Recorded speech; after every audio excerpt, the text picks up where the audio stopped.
Pemirsa, hasil penyidikan sementara kerugian negara akibat kasus dugaan korupsi perusahaan tambang nikel PT Tosida melibatkan Dinas Energi dan Sumber Daya Mineral Sulawesi Tenggara mencapai 190 miliar rupiah.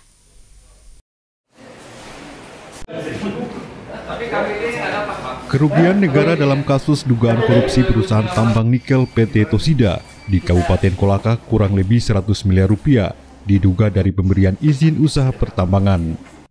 Dugaan kerugian negara tersebut ditimbulkan dari kewajiban membayar penerimaan negara bukan pajak atau PNBP yang tidak dilakukan sejak tahun 2010 hingga 2020. Meski izin usaha pertambangan PT Tosida telah dicabut pada akhir tahun 2020, namun perusahaan itu masih melakukan aktivitas penjualan ore nikel keluar wilayah.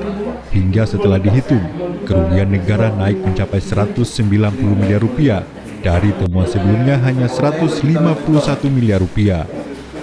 Kasih-Penkum Kejati Sultra Dodi menyebut, selain kewajiban itu, PT Tosida juga tidak memiliki izin pinjam pakai kawasan hutan atau IPPKH, tidak membayar royalti dan sejumlah kewajiban lainnya. Dalam mengungkap kasus dugaan korupsi ini, Kejaksaan melakukan pemeriksaan sejumlah dokumen. Beberapa di antaranya rencana kegiatan anggaran belanja dan perizinan yang disita di kantor Dinas Energi dan Sumber Daya Mineral Sulawesi Tenggara. 2010 itu PT Tosida mendapatkan IUP.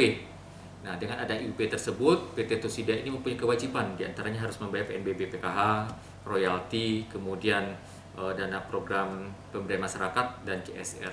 Tapi dari tahun 2010 sampai dengan 2020 tidak dilakukan kewajiban tersebut sehingga menimbulkan kerugian bagi negara. Kemudian sekitar akhir tahun 2020 izinnya dicabut, tapi setelah dicabut izinnya tetap melakukan usaha. Mereka tetap melakukan kegiatan sampai Maret 2021 itu telah merugikan kerugian negara sebesar 190 miliar. Tim khusus pemberantasan korupsi Kejaksaan Tinggi Sulawesi Tenggara menggeledah kantor Dinas SDM Sulawesi Tenggara pada Senin siang 14 Juni 2021 terkait kasus dugaan korupsi pertambangan nikel ini. Dalam penggeledahan itu, Kejaksaan menyita sejumlah dokumen penting terkait dugaan korupsi PT Tosida Indonesia yang melibatkan Dinas SDM Sulawesi Tenggara. Dari Kendari, Mutarudin, iNews memberitakan.